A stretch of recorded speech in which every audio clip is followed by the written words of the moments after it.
नमस्कार, स्वागत है आपका। मैं आपके साथ स्तेश नैन मोर। आप देख रहे हैं स्तेश नैन अनफिल्टर्ड।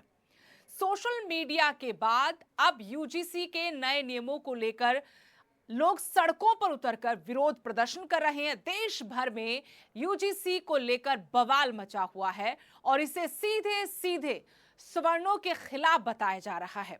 सोशल मीडिया से ट्रेंड की शुरुआत होती है, सरकार पर दबाव बनाया जाता है कि इस कानून को, इस एक्ट को वापस लिया जाए। ये सवर्णों के बिल्कुल खिलाफ है। संविधान सभी को समानता का अधिकार देता है, लेकिन यूजीसी का जो नया एक्ट है उससे उनके अधिकारों पर कुठाराघात किया जा रहा है। और इस पूरे मसले पर अब खून से चिट्ठियां लिखी जा रही प्रधानमंत्री को। सुप्रीम कोर्ट की दहलीज पर मामला पहुंच चुका है, सीजीआई इस पर सुनवाई कर रहे हैं।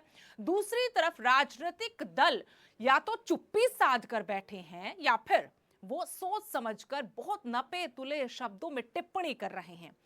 इसकी असल वजह यही है कि वोट बैंक की राजनीति, वोट की राजनीति है तो चोट भी तीखी होती है अगर जरा सा भी बयान इधर से उधर गया।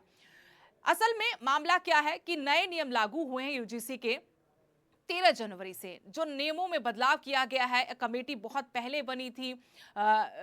इस कमेटी के बाद अब अमेंडमेंट में सारा कुछ होने के बाद, अंतिम मुहर लगने के बाद ये यूजीसी के नए नियम लागू हुए, जिसके मुताबिक कैंपस जो हैं, कॉलेज के जो कैंपस हैं, यूनिवर्सिटीज के जो कैंपस हैं, वहां पर दलित लोगों के साथ, दलित जो छात्र छात्राएं हैं, उस तबके के छात्र छात्राओं के साथ किसी भी तरह का उत्पीड़न ना हो, उनका शोषण ना हो, उनके साथ जाति ना हो। उनके अधिकारों को, उनकी सुरक्षा को सुनिश्चित करने के लिए ये बदलाव किए गए हैं।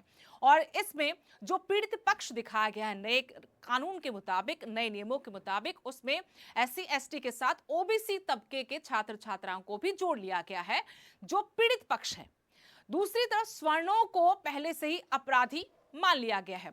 यानी सीधे सीधे अगर आसान शब्दों में आपको समझाएं कि अगर एससी एसटी ओबीसी छात्र छात्राएं कोई भी शिकायत करता है सवर्णों के खिलाफ कि उनका उत्पीड़न हुआ है, उनका शोषण किया गया है, तो जो कमेटी, इक्विटी कमेटी बनाई गई है, उसमें सवर्णों का कोई प्रतिनिधित्व करेगा ही नहीं। उनकी तरफ से कमेटी में कोई मेंबर होगा ही नहीं। और मेंबर नहीं होगा तो फिर यहां सवाल उठता है कि फिर उनके अधिकारों की रक्षा कौन करेगा।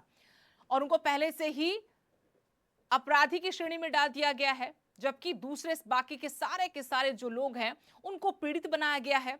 अगर ये शिकायत मान लीजिए कि फर्जी निकलती है जांच के बाद, तो जांच के बाद जब शिकायत फर्जी निकल गई तो सवर्णों को यह अधिकार भी नहीं दिया गया है कि वो इसके खिलाफ कहीं आवाज उठा सके।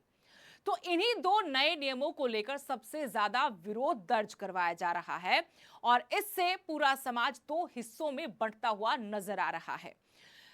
इस पर बीजेपी की तरफ से बहुत ज्यादा प्रतिक्रिया तो नहीं आई है, लेकिन दबाव बीजेपी पर ही है। लेकिन आपको बता दें कि पार्लियामेंट्री कमेटी जिसने सारे अमेंडमेंट किए हैं, जिसके पास बहुत सारे फीडबैक आए, बहुत सारे संशोधन को लेकर सुझाव आए थे, उसमें सभी राजनीतिक दलों के सांसद शामिल हैं। चेयरमैन जो थे वो दिग्विजय सिंह, कांग्रेस के वरिष्ठ नेता वो रहे, लेकिन सभी पार्टियों के इसमें सांसद शामिल है। उसके बाद ही ये नियम कानूनी रूप लेकर एक्ट के रूप में लागू हुए हैं। अब जो लोग इसका विरोध कर रहे हैं उनका यही कहना है कि आप बाकी सभी को पीड़ित पक्ष में डाल रहे हैं, सवर्णों को आप अपराधी की श्रेणी में डाल रहे हैं। उसके बाद भी अगर वो शिकायत फर्जी निकलती है तो उसमें भी कोई ऐसा प्रावधान आपकी तरफ से नहीं रखा गया है कि शिकायत, झूठी शिकायत करने वाले खिलाफ कोई एक्शन लिया जाए। और जो इक्विटी कमेटी है उसमें भी हमारा कोई प्रतिनिधि नहीं होगा। तो सीधे सीधे आप हमें अपने अधिकारों से ही वंचित कर रहे हैं। तो स्वर्ण एकजुट हो रहे हैं। इसमें सबसे ज्यादा जो विरोध हो देखा जा रहा है वो यूपी में हम देख रहे हैं। यहां पर ब्राह्मण, राजपूत, ये जो बिरादरी है सबसे ज्यादा विरोध में उतरी है। और बकायदा कई जगहों पर तो ऐसा ऐलान भी कर दिया गया है कि वो बीजेपी को या फिर मोदी को, योगी को वोट ही नहीं देंगे। वो कह रहे कि इन नियमों में बदलाव होना चाहिए, इनको वापस लिया जाना चाहिए। जब संविधान सबको एक मानता तो जात पात के आधार पर आप कैसे बांट सकते हैं। तो मोटा मोटा सवाल यही उठता है। आप भी हमें फीडबैक दीजिएगा कि यूजीसी के नए नियमों पर आपकी क्या राय है। क्या वाकई में यहां पर पिछड़ा और जो स्वर्ण वर्ग है उसके बीच की खाई को भरने की बजाय और ज्यादा बढ़ाया जा रहा है। अगड़े पिछड़े की लड़ाई इसको बना दिया गया है। जहां पर पढ़ाई लिखाई होनी चाहिए वहां पर जात पात का जहर बोया जा रहा है। या फिर वाकई में आपको लगता है कि इस नियम की बहुत जरूरत थी, जैसा कि जो दलित समाज के नेता हैं, सांसद हैं, वो ये उदाहरण के साथ अपनी बात रख रहे हैं कि पिछले लंबे अरसे से इसी तरीके से कैंपस में जाति के आधार पर दलित समुदाय से जुड़े छात्र छात्राओं का शोषण उत्पीड़न हो रहा था। उनकी शिकायतों के बावजूद अभी तक बहुत सारे मामले, ज्यादातर मामले ऐसे जहां पर कोई एक्शन नहीं लिया गया। एक बैकलॉग वो दिखा रहे हैं कि कितने मामले थे और कितनों का हल हुआ, कितनों में उनको इंसाफ मिला है। ऐसे में बहुत जरूरी था कि उनके बिरादरी के पिछड़े वर्ग के जो छात्र छात्राएं हैं उनकी सुरक्षा वहां पर सुनिश्चित की जाए। लेकिन अब इसी बात पर स्वर्ण जाति के जो लोग हैं वो कह रहे हैं कि फिर हमारे अधिकारों का क्या, हमें सीधे सीधे आपने अपराधी मान लिया। जो कमेटी, क्विटी कमेटी, उसके अंदर भी आपने हमारी बिरादरी से किसी को शामिल नहीं किया, तो हम कहां जाएंगे।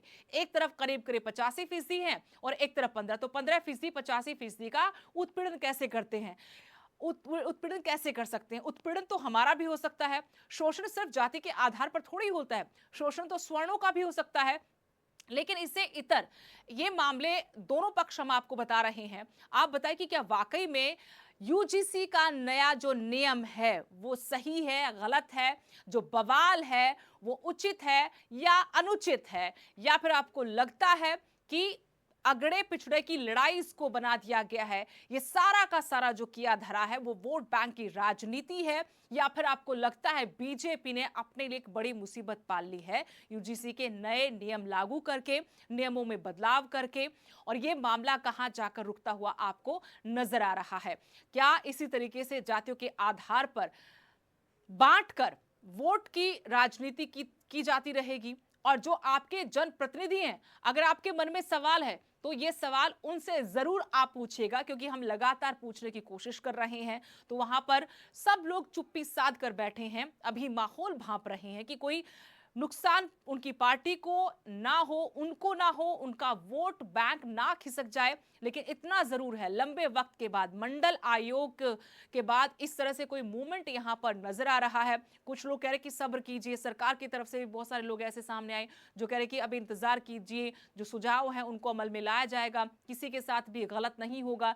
लेकिन यहां पर स्वर्णों की लड़ाई दलित, एससी एसटी और ओबीसी के साथ यहां पर साफ तौर पर नजर आ रही है। ये खाई जहां भरनी चाहिए थी उसको और ज्यादा बढ़ाया जा रहा है।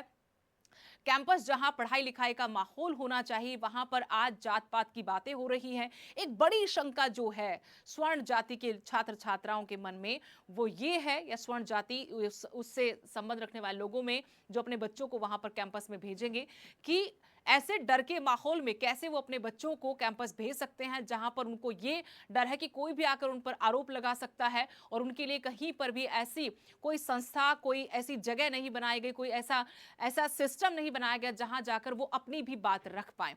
तो बहुत सारे ऐसे सवाल हैं जिनके जवाब मिलना बहुत जरूरी है। लेकिन आप यूजीसी के नए नियमों पर अपनी राय जरूर रखिएगा कि क्या ये वाकई में सही है। हरियाणा में हालांकि इसकी तपिश हमें ज्यादा नजर नहीं आ रही। इतना जरूर है कि कुछ बीजेपी के नेता, जिसमें पूर्व ओलंपिक पदक विजेता पहलवान योगेश्वर दत्त हैं, रामकुमार गौतम है, सोशल मीडिया के जरिए जरूर अपनी बात रख रहे हैं। उन्होंने इस पर आपत्ति जताई है। अब आने वाले दिनों में देखेंगे कौन और स्वर्ण जाति से नेता इस पर खुलकर बातचीत करता है। लेकिन दोनों ही बातें हैं। कुछ कह रहे कि हमें सुरक्षा चाहिए थी, रोहित वेमुला हो या फिर पायल हो, उनकी मौत के बाद ये सवाल उठे थे कि कैसे कैंपस में दलित समुदाय के लोगों को, उनके छात्र छात्राओं को सुरक्षा सुनिश्चित करके दी जाए, उनको ये भरोसा दिलाया जाए कि आपके साथ किसी भी तरीके से जाति के आधार पर ना उत्पीड़न होगा, शोषण होगा, और किसी भी तरीके से आपको तंग परेशान नहीं किया जाएगा। तो दूसरी तरफ एक के अधिकार सुनिश्चित करने के लिए, उनको सुरक्षा मुहैया करवाने के लिए, दूसरी तरफ सवर्णों को ये डर है कि अब उनके साथ किसी भी तरीके से इन नियमों का गलत इस्तेमाल कर उनकी जिंदगी को किसी भी वक्त दांव पर लगाया जा सकता है। और फिलहाल के लिए हमारी स्पेशल रिपोर्ट में इतना ही। लेकिन आप अपने इस मुद्दे पर विचार जरूर रखिएगा कि आपको क्या लगता है, क्या ये नियम बहुत जरूरी थे या फिर अभी इनमें संशोधन होना चाहिए। जिस तरीके से एससी एसटी ओबीसी को पीड़ित माना गया है, सवर्णों को भी अधिकार हो, उनकी भी कहीं सुनवाई होनी चाहिए।